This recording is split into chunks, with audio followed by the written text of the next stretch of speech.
নমস্কার বন্ধুরা, সবাই কেমন আছো? আশা করছি সবাই ভালো আছো আর সুস্থ আছো। আমিও তোমাদের ভালোবাসায় অনেকটাই ভালো আছি। আমি রাধা, তোমরা সবাই দেখছো Delhi Bengali kitchen one and blog. বন্ধুরা, আজকে নিয়ে এসেছি একদম অন্য ধরনের সবজি মানে এঁচোড়ের, বলতে হবে খাসির মাংস, নাহলে বলতে হবে মুড়ি ঘন্ট, তোমরা যেটাই নাম দাও। এতটা টেস্টি লাগে গোবিন্দভোগ চাল দিয়ে আর এঁচোড়, মানে গোবিন্দভোগ চাল দিয়ে এঁচোড়। পটল দিয়েও করতে পারো, কিন্তু আমি পটলও নিয়েছিলাম, তবে পটলটা আমি আর অ্যাড করিনি, আমার সবজির পরিমাণটা অনেকটা বেশি হয়ে গেছিলো। 4টে আলু কেটে নিয়েছি। চলো তাহলে রেসিপিটা শুরু করি, সাথে থেকো, প্রথম থেকে শেষ অবধি দেখতে থেকো। আর এই রান্নাটা যদি একবার করে নাও, যদি কুটুম আসে বা নিজেদের জন্য যদি করে নাও, সারা জীবন মনে রাখবে, এতটাই টেস্টি লাগে আমি একদম কথা দিচ্ছি তোমাদের, মানে গ্যারান্টি দিয়ে কথা দিচ্ছি, এই খাবারটা যদি করো না তোমরা, এইটা দিয়ে পুরো খাবারটা খেয়ে মানে ভাতটা খেয়ে যাবে। একতলা ভাত কিভাবে মানে শেষ হয়ে যাবে বুঝতেই পারবে না। আমি 1 মুঠ থেকে 1.5 মুঠ আমি নিয়ে নিয়েছি গোবিন্দভোগ চাল, 1.5 মুঠ চাল নিয়েছি, মানে জাস্ট আমি 1 মুঠই হবে ওটা, আমি অল্প করে মানে 1.5 মুঠ মতো নিয়েছি। তোমাদের যেরকম কাঁঠাল সেই হিসাবে তোমরা নিও।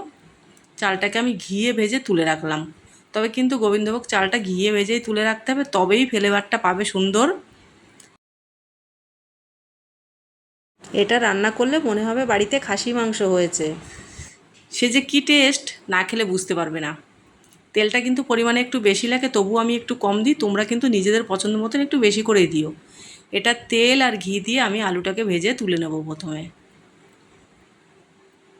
ঘি আছে অল্প পরিমাণে, আমি তেলও দিয়ে দিয়েছি, পুরো ঘি দিয়ে আমি রান্নাটা করছি না। তোমরা যদি চাও তাহলে পুরো ঘি দিয়েও করতে পারো। আলুটা ভেজে নিয়েছি, বেশি ভাজার দরকার নেই, হালকা লাল করে ভেজে নিলেই হবে। এবার নামিয়ে নেব আলুটা। এবার এই তেলের মধ্যেই মানে ঘিয়ের মধ্যেই আবার আমি কাঁঠালগুলো ভেজে নেব। এই কাঁঠালটা কিন্তু একদম কচি, দানা হয়নি, ওই জন্য আমি এমনি করে কেটে নিয়েছি। কেটে আমি একটু নুন দিয়ে হলুদ দিয়ে একটু হালকা ভাপ দিয়ে নিয়েছি, কষটা যাতে বেরিয়ে যায়। এবার কাঁঠালটাকেও আলুর মতন করে একটু ভেজে নামিয়ে নিলাম। এবার ওই তেলের মধ্যে কিছুটা তেল দিয়ে দিচ্ছি, আর এবার দিয়ে দেবো আমি কিছুটা জিরে ফোড়ন। জিরে ফোড়ন দিয়ে এবার দিয়ে দিচ্ছি আমি গরম মশলা। গরম মশলায় দেবো আমি এলাচ, দারচিনি, লবঙ্গ, এলাচ, দারচিনি, লবঙ্গ, হ্যাঁ এই তিনটেই তো, জাস্ট এই তিনটেই দেখো তোমাদের দেখিয়ে দিলাম। যেরকম পরিমাণে সবজি সেই পরিমাণে গরম মশলাটাও ফোড়ন দেবে।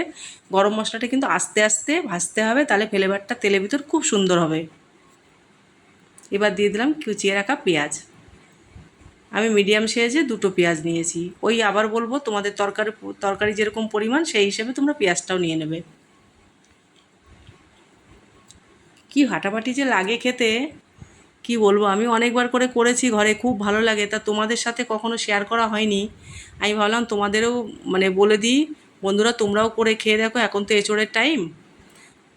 তবে আমি তোমাদের কথা দিচ্ছি, কেউ নিরাশ হবে না, এতটাই টেস্টি লাগে। একটা দিয়ে দিলাম তেজপাতা ছিঁড়ে, কেউ বলবে না এটা নিরামিষ তরকারি, মানে নিরামিষ তো পেঁয়াজ রসুন দিয়ে করছি, নিরামিষ বলতে মাছ ছাড়া মাংস ছাড়া রান্না।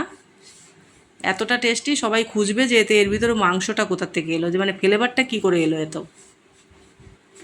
আমি যেরকম করে করছি ঠিক সেরকম করে করে নাও। এবার দিয়ে দিয়েছি আমি একটা টমেটো কুচিয়ে।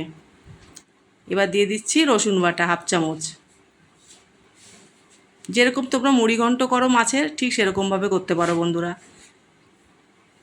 এবার মশলাটাকে আমি এরকমভাবে একটু নেড়ে চেড়ে ভালো করে ভেজে নিলাম। মশলা বলতে তো রসুন, পেঁয়াজ, আর এবার দিয়ে দিলাম ধনের গুঁড়ো 1 চামচ, আর 1/2 চামচ দিয়ে দেবো জিরের গুঁড়ো, আর তার সঙ্গে দিয়ে দেবো লঙ্কার গুঁড়ো। 1 চামচ ধনে, 1/2 চামচ জিরে, আর মানে ঝালের জন্য শুকনো লঙ্কার কিছুটা গুঁড়ো দিয়ে দেবো। তোমরা যারা শুকনো লঙ্কা খাও তারা দিও, না হলেও নাও দিতে পারো, তবে দিলে কালারটা খুব সুন্দর হয়। তবে আমার কালারটা তো ঠিক মতন দেখাতে পারি না, আমি তো দেখতে পাই ভীষণ সুন্দর কালার হয়।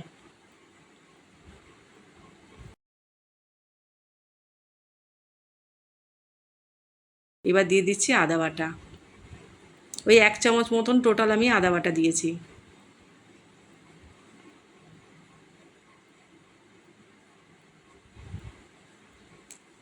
এবার দিয়ে দেবো ভেজে রাখা তরকারিগুলো। দেখো তেল ছেড়ে দিয়েছে মশলা থেকে। এবার অ্যাড করে দিচ্ছি বন্ধুরা সবজিগুলো। সবজি বলতে আলু আর কাঁঠালটা, মানে এঁচোড়টা। এঁচোড়টাকে আমি সবসময় কাঁঠালই বলি, তোমরা তো বুঝে যাচ্ছ, তাতেই হবে। এবার আমি ভালো করে নেড়ে চেড়ে কষিয়ে নেব মশলার সঙ্গে।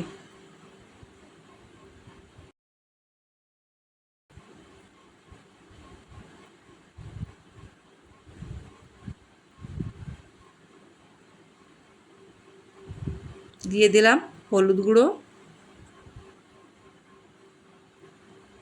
স্বাদ মতন দিয়ে দিলাম নুন।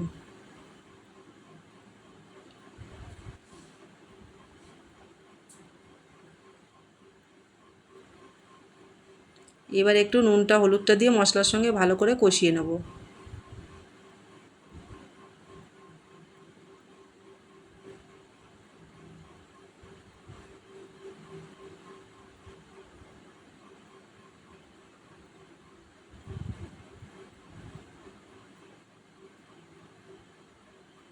এবার অ্যাড করে দিচ্ছি ভেজে রাখা চালটা।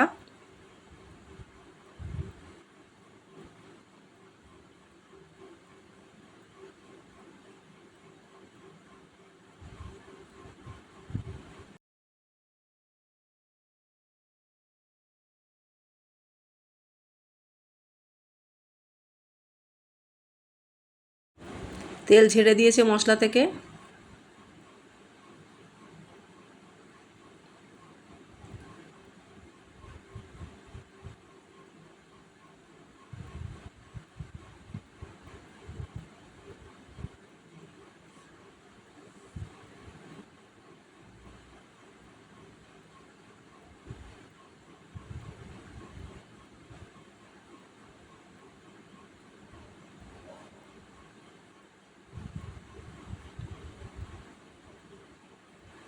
এবার অ্যাড করে দিচ্ছি গরম জল। রান্নায় কিন্তু সবসময় গরম জল ব্যবহার করতে হয় বন্ধুরা, আমি তোমাদের সবসময় বলে থাকি, তাহলে রান্নাটাও ভালো হয়, কালার তো সুন্দর হয়ই, আর চটপট করে হয়েও যায় রান্নাটা। তোমরা যারা করো তারা তো জানো, যারা করো না তারা করে দেখতে পারো। এবার আমি ঢেকে দেব। ঢেকে দিয়ে আমি 3 থেকে 4 মিনিট একটু রান্না করে নেব।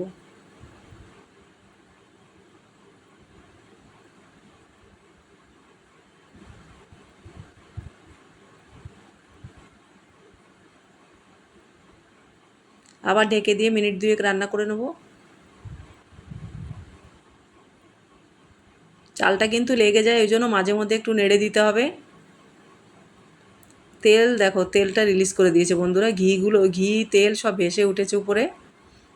তখনই বুঝে যেতে হবে রান্নাটা হয়ে গেছে। দেখো মাখো মাখো ব্যাপার হয়ে গেছে। ও যা গন্ধ বেরোচ্ছিল, পুরো বাড়িতে মনে হচ্ছে কি মাটনই রান্না হচ্ছে। এবার দিয়ে দিচ্ছে 1/2 চামচ গরম মশলা। দেখো কীরকম চারিদিক দিয়ে ঘি দেখা যাচ্ছে বন্ধুরা। চামচ ঘি আমি আবার দিয়ে দিলাম। যেরকম আমরা মুড়ি ঘন্টের ভিতর লাস্টে ঘি আর গরম মশলাটা দিই, ঠিক সেরকমভাবে অ্যাড করতে হবে ঘি গরম মশলা।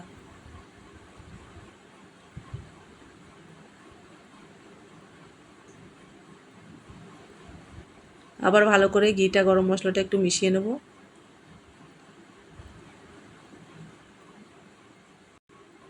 দেখো মুড়ি ঘন্টর মতন ঠিক মাখো মাখো একটা ব্যাপার হয়ে গেছে।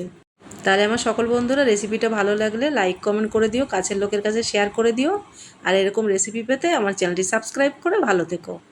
আবার চলে আসবো নতুন কোনো রেসিপি নিয়ে।